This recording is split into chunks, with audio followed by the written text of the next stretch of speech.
Hi everyone, welcome to my channel. இன்றைக்கி நாங்கள் வீடியோவில் வெஜ் மோமோஸ் அதுக்கேற்ற டேஸ்டான ஒரு சட்னியும் செய்ய போகிறோம். எப்படின்னு சொல்லி பார்க்குறதுக்கு வாங்க வீடியோக்குள்ளே போவோம்.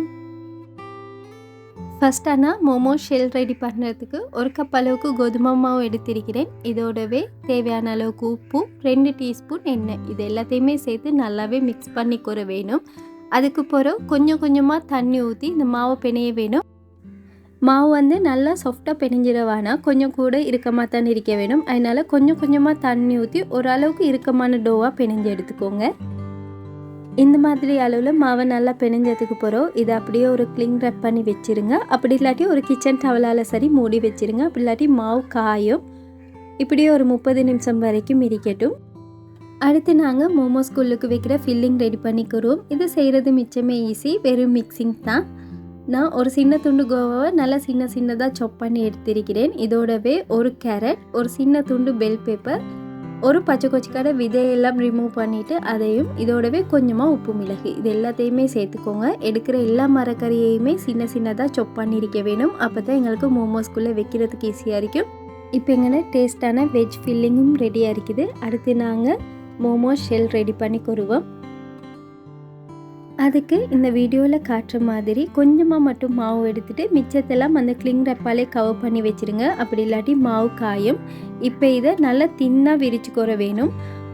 எப்படின்னு சொன்னால் நாங்கள் கீழே எங்கட விரல்களை வச்சு பார்க்கல விரல் விளங்க வேணும். அந்த அளவுக்கு நல்ல மெல்லிஸாகவே நீங்கள் இதை உருட்டி எடுத்துக்கோங்க. இந்த அளவுக்கு மாவை நல்லாவே மெல்லிசாக தட்டினதுக்கு பிறகு ஒரு குக்கி கட்டர், அப்படி இல்லாட்டி இது மாதிரி ஒரு மூடி உண்டால் நீங்கள் ரவுண்டாக வெட்டி எடுத்துக்கோங்க. அப்படி இல்லாட்டி நீங்கள் நல்லா மெல்லிசாக பெருசாக ஒரு இதை ஒன்று விரிச்சிட்டு அதில் சின்ன ரவுண்ட்ஸாக கட் பண்ணியும் எடுக்கலாம். உங்களுக்கு எது ஈஸியோ அது மாதிரி செஞ்சுக்கோங்க. இந்த மாதிரி ரவுண்ட் ஒன்று வெட்டி எடுத்ததுக்கு போகிறோம். இப்போ நடுவில் நாங்கள் செஞ்சு வச்சிருக்கிறோமேனா வெஜ் ஃபில்லிங், அதை வச்சுட்டு இதை 2 மடிச்சிருங்க. ஃபில்லிங்ஸ் எதுவுமே வெளியே வராத அளவுக்கு நல்லா சீல் பண்ணினதுக்கு போகிறோம். இதை இது மாதிரி ஒரு விரலை வச்சுட்டு மற்ற 2 விரலால் இது மாதிரி அமர்த்தி விடுங்க. அப்போ ஃபில்லிங்கும் வெளியே வராது, பார்க்குறதுக்கும் ஒரு டிசைன் மாதிரி இருக்கும். இது மாதிரியே எல்லாத்தையுமே செஞ்சு எடுத்துக்கோங்க. அடுத்து மோமோஸை ஸ்டீம் பண்ணுறதுக்கு நான் ஒரு ரைஸ் குக்கர் சட்டியில் தண்ணி ஊற்றிட்டு மேலால் அந்த ஸ்டீமரை வச்சிருக்கிறேன். இப்போ இதில் கொஞ்சமாக எண்ணெய் பூசிக்கோங்க. எண்ணெய் பூசிட்டு ஒரு மூடியால் மூடி இதை ஆவி வர காட்டிக்கும் ஒரு 5 நிமிஷம் இருக்கட்டும். அதுக்கு பிறகு நாங்கள் செஞ்சு வச்சிருக்கிற மோமோஸ் எல்லாம் அடுக்கிக்கிற வேணும். இந்த மாதிரி எல்லாத்தையுமே அடுக்கினதுக்கு பிறகு ஒரு மூடியால் மூடிட்டு 15லேருந்து 20 நிமிஷம் வரைக்குமே ஸ்டீம் பண்ணிக்கோங்க. அடுத்து நாங்கள் மோமோஸ்க்குரிய டேஸ்டான ஒரு சட்னி செஞ்சுக்கிடுவோம். அதுக்கு ஒரு பேன் அடுப்பில் வச்சுட்டு நான் 2 டேபிள் ஸ்பூன் அளவுக்கு எள் எடுத்து அதை ரோஸ்ட் பண்ணி எடுக்க போகிறேன். எள்ளுக்கு பதிலாக நீங்கள் நிலக்கடலை கூட எடுத்துக்குறையிலும், எதை எடுத்தாலும் நல்லா ரோஸ்ட் பண்ணி எடுத்துக்கோங்க.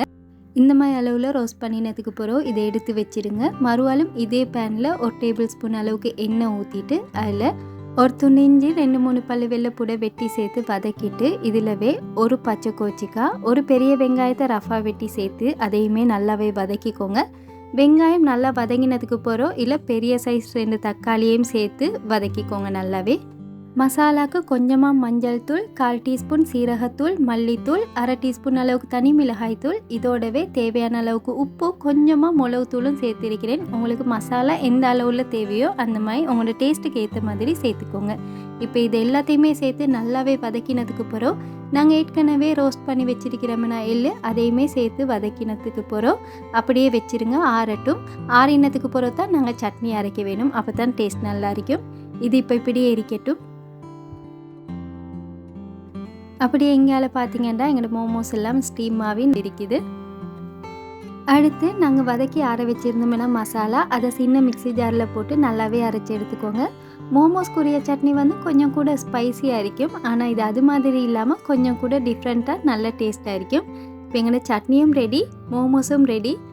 மோமோஸை இந்த சட்னிக்கு மேலே அடுக்கி உங்களுக்கு என்ன மாதிரி தேவையோ அது மாதிரி கார்னிஷ் பண்ணிக்கோங்க. நான் மேலால் கொஞ்சமாக கொத்தமல்லி இலைகள் மட்டும் சேர்த்திருக்கிறேன்.